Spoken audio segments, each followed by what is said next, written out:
மாநில நெடுஞ்சாலைகளின் பராமரிப்பு பணிகளுக்காகவே மாநில நெடுஞ்சாலை ஆணையம் அமைக்கப்பட உள்ளதாக அமைச்சர் ஏவவேலு சட்டப்பேரவையில் தெரிவித்தார். மாநில நெடுஞ்சாலைகளில் சுங்கச்சாவடி அமைக்கும் நோக்கில்தான் மாநில நெடுஞ்சாலை ஆணையம் அமைக்கப்படுகிறதா என பாமக சட்டமன்ற உறுப்பினர் ஜி.கே. மணி கேள்வி எழுப்பினார். இதற்கு பதிலளித்து பேசிய அமைச்சர் ஏவவேலு நெடுஞ்சாலைகளில் நடக்கும் கட்டுமான பணிகள் குறித்து மேற்பார்வையிடுவதற்காகவே ஆணையத்தை உருவாக்க உள்ளதாகவும் சுங்கச்சாவடிகள் அமைப்பது குறித்து தற்போது முடிவு செய்ய முடியாது என்றும் தெரிவித்தார்.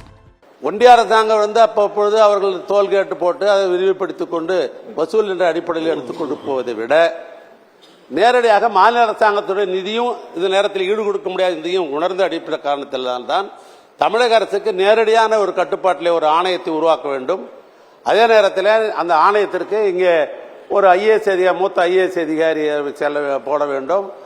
துறையிலே இருக்கிற மூத்த பொறியாளர்களை வைத்து அதில் நிர்வாக அலுவலராக சம்பந்தப்பட்டவர்களெல்லாம் அரசனுடைய விதிகளுக்கெல்லாம் உட்பட்டது அமைக்க வேண்டும் என்ற அடிப்படையில் தான் இந்த சட்டத்தை நாங்கள் கொண்டு வந்திருக்கிறோம். செய்திகளை உடனுக்குடனும் துல்லியமாகவும் தெரிந்து கொள்ள சப்ஸ்கிரைப் பண்ணுங்க.